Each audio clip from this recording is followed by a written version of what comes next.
시청자 여러분 안녕하십니까? 출발 성공 투자 박민영입니다. 네, 안녕하세요. 김영롱입니다.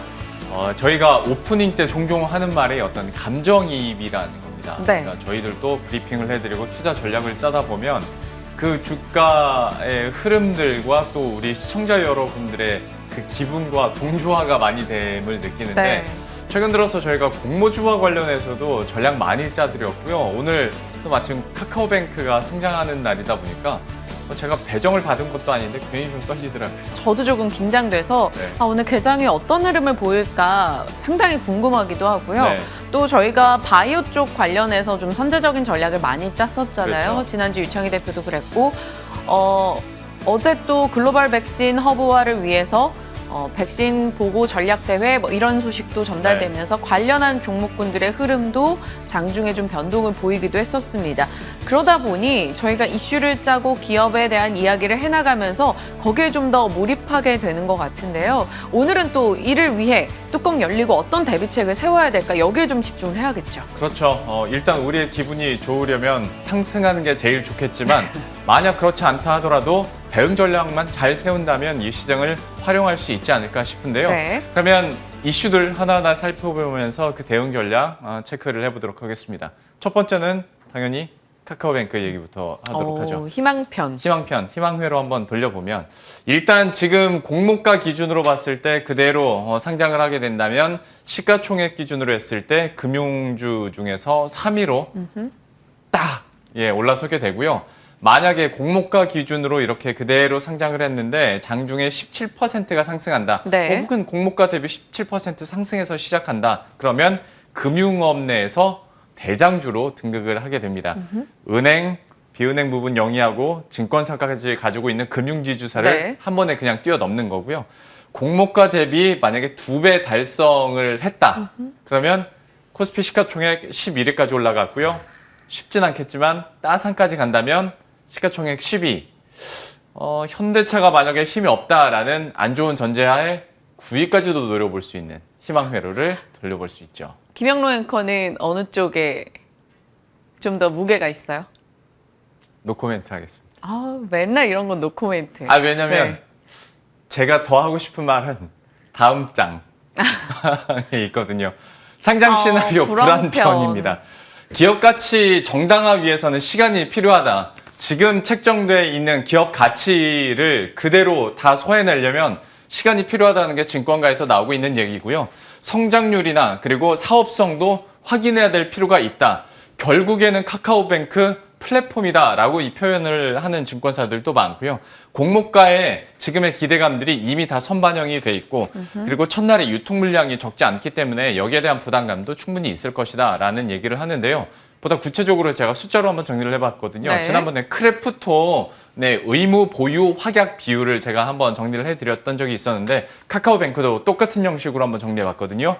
크래프톤보다는 양반이긴 한데 여전히 미확약 비율이 많은 게 사실이고요. 45%만 확약을 하기로 했으니까 좀 부담이 있습니다. 네. 이전에 SK 바이오사이언스랄지 바이오판 같은 경우에 모두 50에서 60% 이상씩은 됐는데 여기는 이제 45%다 보니까 여기에 대한 부담이 있을 수밖에 없고요. 역시 보시는 것처럼 해외 기관의 비중이 높다 보니 예전 기억을 살펴봤을 때 첫날에 어떤 해외 기관의 물량이 빠져나올 가능성도 없지는 않습니다. 다만 우리가 그 방송 오기 전에 얘기한 것처럼 크래프톤의 공모주 청약 증거금이 워낙 적게 나왔다 네. 보니까 오히려 여기에 조금 더 관심이 가게 되는 요인도 있고 그래서 진짜 모르겠어요. 어떻게 될지 정말 네. 가늠이 안 되고 사실 증권가 내에서도 카카오뱅크에 대한 시선의 격차가 굉장히 크더라고요.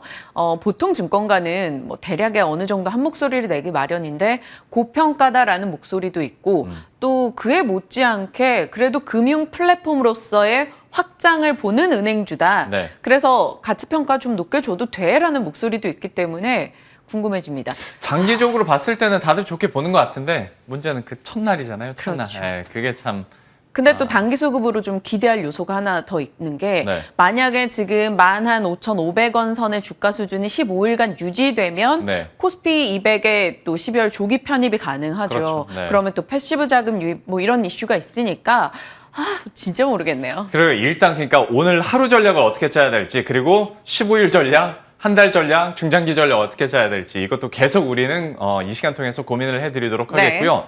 보다 현실적으로 전략 짤 수 있는 거, 그리고 카카오뱅크가 성장했으니 그러면 이건 어떨까라고 생각하는 게 금융주일 금융주. 겁니다. 그래서 금융주에 대한 얘기들도 해보도록 할 텐데 최근 들어서 물론 시장도 좀 지지부진한 게 있었지만 금융업도 뭐 실적이나 앞으로의 성장성에 대비했을 때 좀 힘이 좀 빠지는 네. 모습이었습니다. 그나마 요즘 들어서 약간은 올라선다고 하더라도 금융지주 3사의 최근 한 달 수익률을 봐도 전반적으로 좀 약세를 기록했습니다. 다음 장을 보시면 한 마이너스 6% 정도 나다가 최근 한 3거래일 동안 약간 올라와서 그래도 수익률이 마이너스 3%로 좁혀지긴 했는데 그러니까 지금 전반적으로 조건을 봤을 때는 다들 좋다 하는데 정작 주가 자체는 약간 고점을 찍은 이후에 좀 힘이 없는 모습입니다. 다만 증권가에서는 환경적인 부분들을 봤을 때 그리고 수치를 봤을 때 여전히 긍정적이다라는 얘기들을 하고 있고요. 오히려 힘이 떨어졌으니 지금이 만만하게 살 타이밍이다라는 얘기까지 하는데요. 뭐 간단하게 자료들만 보도록 하겠습니다. 네. 참고로 NH투자증권에서 올라온 리포트를 중심으로 제가 자료를 준비했다는 거 미리 밝혀드리고요. 대출 증가율이 이 얇은 선인데요. 최근 들어서 금융당국의 규제로 인해서 약간 떨어지긴 했지만 지금까지 역사적으로 봤을 때 이 순간만 빼고는 GDP 성장률보다 대출 증가율이 항상 상회를 했다라는 거죠. 네. GDP 성장률은 앞으로도 더 올라갈 테니 규제가 있다 하더라도 대출 성장률은 더 높아질 것이다. 그렇다면 은행들에게는 당연히 호재가 될 수 있을 테고 대출 성장률이 올라가는데 여기에 순이자 마진만 회복이 된다면 수익성은 확보되는 거 아니겠습니까? 금융지주 4사의 순이자 마진 역시 회복세로 돌아서고 있는 부분이기 때문에 수익성 역시 괜찮아질 거야 라는 얘기들을 합니다. 금리 인상 이슈도 있고요. 그렇죠. 하다 보니 전반적으로 이 님이 개선이 되고 있는 모습이고 그리고 또 한 가지는 이 외에 비은행 실적도 좋아야 되는 거잖아요. 실제로 여기에 대한 투자가 잘 나오고 있고 그래서 금융지주사들의 ROE도 개선이 되고 있는 상황인데 보시는 것처럼 해가 가면 갈수록 비은행 실적 기여도가 높아지고 있습니다. 전체적인 실적이 우상향하고 있는 가운데서 그런 비은행 실적 비중도 높아진다라는 건 분명히 플러스 알파가 계속 생기고 있다라는 얘기다 네. 보니까 아무래도 금융지주사 그리고 은행 부분에 대한 그리고 비은행 부분에 대한 긍정적인 얘기들이 많이 나오는데요. 때문에 앞에서 보여드렸던 힘이 빠지는 거 그 힘 빠지는 것만 보면 약간 탄력 두나라고 생각하겠지만 이 자료들을 봤을 때면 매수 타이밍인가? 라는 생각도 충분히 할 수 있을 것 같아요. 카카오뱅크 이슈로 부각된 게 네. 금융주들이 저평가되어 있다라는 거에 모두들 어느 정도의 공감은 했거든요. 그렇죠. 그렇기 때문에 말씀해 주신 이런 내용을 바탕으로 봤을 때 지금이 기회가 될까를 우린 한번 고민해보는 것도 상당히 좋은 전략이 될 것 같고요. 개인적으로 뭐 IMF나 카드 사태나 글로벌 금융위기, 저축은행 사태 이런 것들을 다 겪은 은행주들 아닙니까? 네. 좀 잘 됐으면 좋겠어요. 이게 바람까지. 그러니까 지금까지 우스갯소리를 하는 얘기인데 금융지주사들이 워낙 몽둥이를 많이 맞았잖아요. 그래서 맷집이 세져서 이제 지금 금융당국의 이런 규제에는 아무렇지도 않다라는 거예요. 이제 수익성은 계속 좋아지다 보니까 주가도 견조하게 갈 것이다라는 얘기들을 많이 하는데 실제로 전문가 전략은 어떻게 나올지 잠시 후에 한번 물어보도록 하겠습니다. 네, 다음 이슈 가겠습니다. 이번에는 또 나왔습니다. 돌고 도는 백신 기대. 네. 제가 이 표를 정말 몇 번을 사용하는지 모르겠어요. 일단 혹시나 아직도 백신에 대해서 많이 혼란이 있으신 분들을 위해서 종류를 좀 짚고 갑니다. 바이러스 벡터 백신은 아스트라제네카와 얀센이 있고요. mRNA, 우리 그토록 귀가 마르고 닳도록 들었던 이 백신은 화이자와 모더나가 있고 제조합 백신의 노바백스, 여기에 러시아 스푸트니크 백신 이렇게 있습니다. 우리나라는요, 백신 생산으로는 정말 압도적인 능력을 자랑하고 있고 이 가운데서 세계적으로 인정받은 4개 백신을 위탁 생산을 하고 있습니다.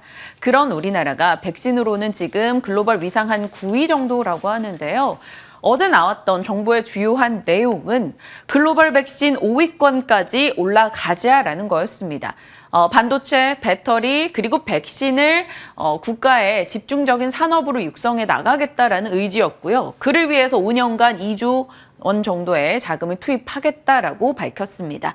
어제 나왔던 내용은 사실 기존의 내용의 강조였다고 볼 수 있죠. 백신의 자주권을 강조했죠. 내년 국산 1호 백신 상용화 기대. 특정한 기업을 꼽진 않았으나 업계에서는 이걸 SK바이오사이언스로 이야기를 하면서 관련 종목 SK바이오사이언스 관련주들이 올라가는 흐름도 보였습니다. 물론 장후반에 상승폭을 반납했지만요. 이미 이틀 전에 저희가 그 삼성 바이오사이언스 3상 진입한다라는 소식도 한번 정리를 해드렸기 때문에 네, SK바이오사이언스.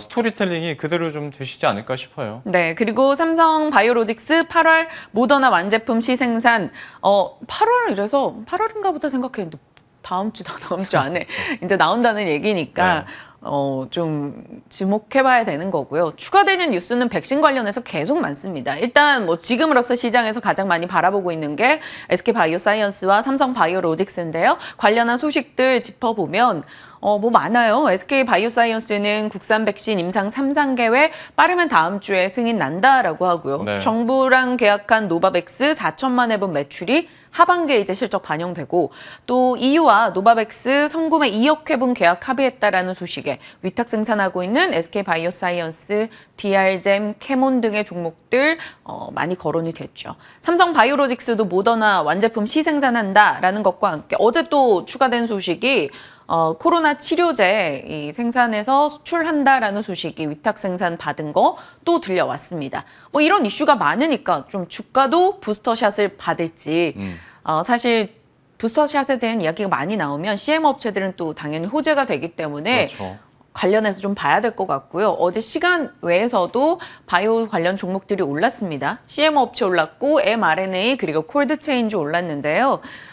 mRNA가 주목받고 그 관련한 생산이 늘어나게 되면 mRNA는 과거에도 한번 말씀드렸다시피 뭐 보관하고 이동하고 이거 자체가 굉장히 까다롭습니다. 네. 그러니까 같이 가는 게 보통 콜드체인 관련주인데요. 그렇죠. 서린바이오, 일신바이오 어제장 시간 외에서 또 강하게 흘러가는 모습을 보였는데 오늘 장중까지 어제 관심도를 유지할 수 있을지는 모르겠습니다. 다만 지속적으로 관련해서 주목을 할 필요는 있겠죠. 예, 그리고 이 종목들 가운데서도 저희가 지금까지 꾸준히 다뤘었고 추천주로 나왔었던 종목들이 있었던 만큼 다시 한번 좀 시간의 거래에서 이렇게 뭐 급등 흐름을 기록했겠다.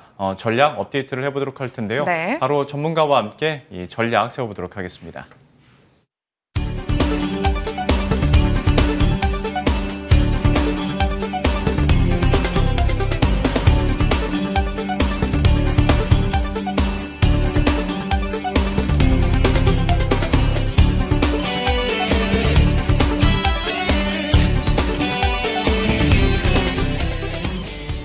예, 그러면 앞서 짚어드렸었던 각종 이슈들에 대해서 구체적으로 전략은 어떻게 짤 수 있을지 이분 연결해서 들어보도록 하겠습니다. 유스탁의 유창희 대표 연결되어 있습니다. 안녕하십니까? 네, 안녕하십니까? 네, 안녕하세요. 카카오뱅크부터 시작하겠습니다. 물론 이거를 첫날의 흐름을 어떻게 보느냐 혹은 한 달 후의 흐름을 어떻게 보느냐에 따라서 의견이 달라질 수는 있겠으나 그래도 뭐 오늘이 첫날이니까 흐름 어떻게 예상하는지와 그리고 정작 더 중요한 건 카카오뱅크도 카카오뱅크지만 금융주에게 좀 어떻게 영향을 갈까? 좋은 쪽으로 보자면 카카오뱅크가 이 정도인데 금융주도 멀티플을 좀 더 줘야 되는 거 아니야? 라는 생각도 당연히 할 수 있을 것 같고요. 좀 전반적으로 어떻게 보고 계신지 설명을 해주시죠. 네, 뭐 카카오뱅크는 뭐 지난번에도 한번 좀 언급을 좀 한번 해드렸었는데 좀 오늘 이제 첫 시장에서 평가를 받게 되겠죠. 근데 이제 과연 이제 고평가 논란을 해소할 수 있느냐. 물론 이제 뭐 카카오뱅크를 은행으로 볼 것이냐, 뭐 금융 플랫폼으로 볼 것이냐, 뭐 관점에 따라서 평가는 달라질 수 있겠지만 어찌되었든 저는 뭐 비싸다 생각하고 있고 공모가 기준으로 본다고 하더라도 공모가가 39,000원인데 그 기준으로 본다고 하더라도 뭐 시가총액이 은행주 중에서는 3위를 기록하게 되거든요. 그렇다라면 뭐 비싸다라고 충분히 말할 수밖에 없다 생각 좀 하고 있습니다. 뭐 성장성이 있다. 그리고 뭐 아까 말씀드린 것처럼 은행이 아니라 뭐 금융 플랫폼이라고 하더라도 뭐 연속된 그러니까 상장을 하고 나서 이 공모가를 뛰어넘는 상승을 보이기에는 조금 부족하지 않을까. 뭐 많은 분들이 첫 상장을 할 때는 뭐 따상이다, 뭐 이런 따상, 뭐 이런 걸 기대하지만 이번 쉽지 않을 거다 생각을 좀 하고 있고요. 어쨌든 뭐 카카오뱅크만 본다라면 한 3만 원 초반은 어떻게 좀 지지할 수 있을지 여부를 좀 지켜봐야 된다 생각하고 있고요. 말씀하신 것처럼 카카오뱅크가 이 정도의 평가를 받는데 다른 우리나라 은행주들은 상당히 저평가된 거 아니냐라고 생각할 수도 있겠죠. 우리나라 은행주들은 그제도 몇 번 말씀드린 것처럼 상당히 저평가되어 있습니다. 실적 대비해서라는 뭐 실적이 엄청나게 늘어나고 있었고 또 그런 여러 규제 이슈도 있었음에도 불구하고 또 규제도 완화될 수 있다는 기대감들도 있는 상황에서도 뭐 PER로 따지면 한 5배 정도, 뭐 PBR로 따져도 한 3.7배 정도면 상당히 좀 저평가되어 있다 생각 좀 하고 있습니다. 다만 이제 자금이 뭐 은행주들로 좀 쏠릴 수 있을까라고 한다라면 좀 그건 좀 지켜볼 필요가 있지 않을까 생각을 좀 하고 있습니다. 그래서 저는 은행주들에 대해서 시각은 나쁘지 않지만 당장 뭐 카카오뱅크 때문에 은행주들이 수혜를 입는다고 생각하고 있지는 않습니다. 만약에 그게 맞다라면 은행주들이 같이 움직였어야 되는데 그게 옳은 건 아니라서요. 그래서 은행주에 대해서는 저는 뭐 예를 들어서 뭐 하나금융지주라든지 뭐 KB금융 같은 경우는 충분히 저가 매수 가능성도 있지만 단번에 급등세로 가기에는 좀 시간이 필요하지 않을까 생각하고 있습니다. 예.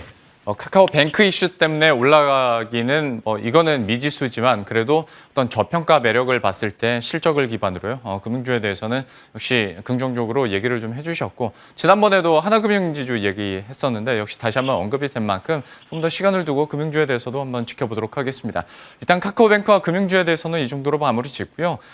저희가 계속해서 바이오주들을 따라가고 있습니다. 그리고 실제로 뉴스들이 나오기에 저희가 자주 언급을 할 수밖에 없는데 지금 반응하고 있는 종목들이 워낙 많아서요. 이걸 좀 추려보면서 포트폴리오 전략 세워야 될 것 같습니다. 바이오주에 대해서는 전략 좀 어떻게 보고 계십니까? 네, 뭐 바이오주는 그저께도 한번 말씀드렸던 것처럼 8월 달에 첫 거래일 치고는 바이오주가 상당히 강하게 치고 나갔었고 그때 당시 말씀드린 게 뭐 수출 무역 작년에 흑자라든지 뭐 2분기 실적이라든지 뭐 이런 이슈들이 나쁘지 않을 것 같다. 의외로 항상 월초라든지 분기, 연초 이랬을 때 이때 강한 섹터가 그 이유를 조금 주도하는 경향이 있다라고 말씀드렸던 것처럼 긍정적으로 보고 있습니다. 특히 이제 삼성바이오로직스가 이제 모더나 시제품을 이번 달 말부터 생산에 들어가고요. 뭐 그걸 당장 사용하는 건 아니지만 어쨌든 시제품이 문제가 없다라면 본격적인 생산에 들어갈 것이고요. 특히 또 어저께 정부가 또 그거에 같이 맞물려가지고 글로벌 백신 허브 도약을 위해서 어떤 정책을 피겠다. 향후 한 2, 3년 사이에 한 5조 원 정도 뭐 이런 뭐 정책 지원 뭐 이런 얘기가 좀 있지 않았습니까? 그래서 이미 이거는 이제 지난 5월 달에 미 정상 바이든 대통령하고 정상회담을 했을 때 뭐 혹은 G7 정상회담을 했을 때 우리나라가 백신의 허브를 뭐 맡겠다. 동남아시아 쪽, 아시아 쪽, 동북아 쪽으로 해가지고 그래서 그런 역할을 하겠다라고 했었고 그 이후에 이제 계속해서 이제 추가적인 이야기가 나오는 것이다. 그래서 어저께 하고 이제 시간을 거래해서 본친다라면, 그러니까 첫날 8월 초에는 바이오주들이 조금 주목을 받았었고 또 어제하고 지금 시간의 거래에서는 약간 백신 그리고 백신 뭐 콜드체인 뭐 이동이라든지 보관 이런 쪽에 조금 관심이 있는 것 같습니다. 그래서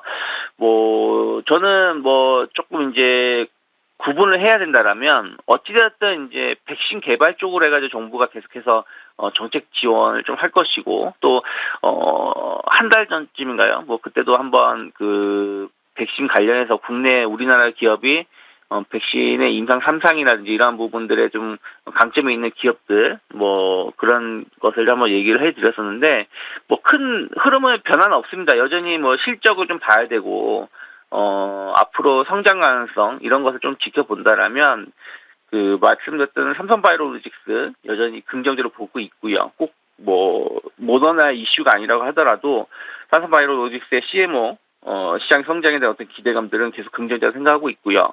그리고 뭐 백신 쪽으로 좀 많이 포커스가 맞춰진다라면 셀리드라든지 에스티팜이 최근에 주가가 다시 좀 흐름 상세가 좀 상승세로 좀 전환되고 있고, 또 이들 기업이 임상 3상이라든지 이런 부분들에 좀 기대감이 좀 있습니다.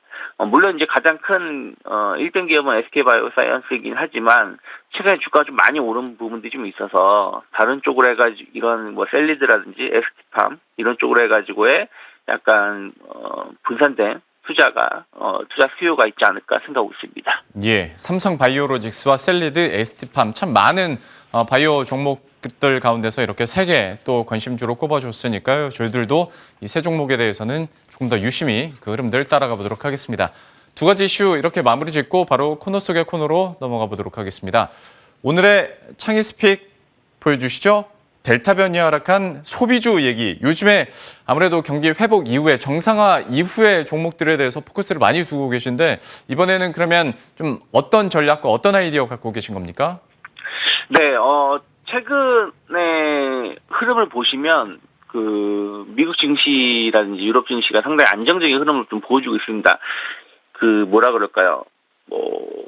주요 이벤트가 마무리가 된 흐름에서 평가를 했을 때 여전히 악재보다는 좀 호재에 좀 반응을 좀 하려고 하는 부분들이 좀 있고, 특히 델타 변이 바이러스, 그러니까 7월 달이 상당히, 그러니까 7월 말에서 8월 초가 상당히 중요했었던 게 뭐냐면, 델타 변이 바이러스의 확진자가 엄청나게 우리나라뿐이 아니라 전 세계적으로 급격히 늘어나고 있는데, 이에 대해서의 어떤 그 경제 성적표가 어떻게 나오냐에 따라서 하반기 스타트, 그러니까 증시의 방향성이 결정돼서 있다 생각을 했는데, 뭐 그렇게 델타 변이 바이러스가 있다고 해서 뭐 경제에 큰 영향은 없다. 뭐 미국의 경제 지표라든지 유럽의 경제 지표를 보신다라면요. 그래서 시장에서는 안도감을 좀 보여주고 있지 않나 생각 좀 하고 있습니다. 그게 맞춰서 우리나라도 어찌되었든 코스피 같은 경우는 다시 3,300포인트 언저리까지 올라왔고, 코스닥은 거의 다시 한번 신고가 행진을 좀 보여주고 있을 정도로 강하게 이번 주에 좀 강하다 생각하고 있는데, 저는 뭐 오늘 미국의 고용 지표가 상당히 중요한 변수가 되겠지만 전체적인 시장 흐름이 아직까지는 나쁘지 않다 생각하고 있습니다. 수급적인 측면에서도 외국인들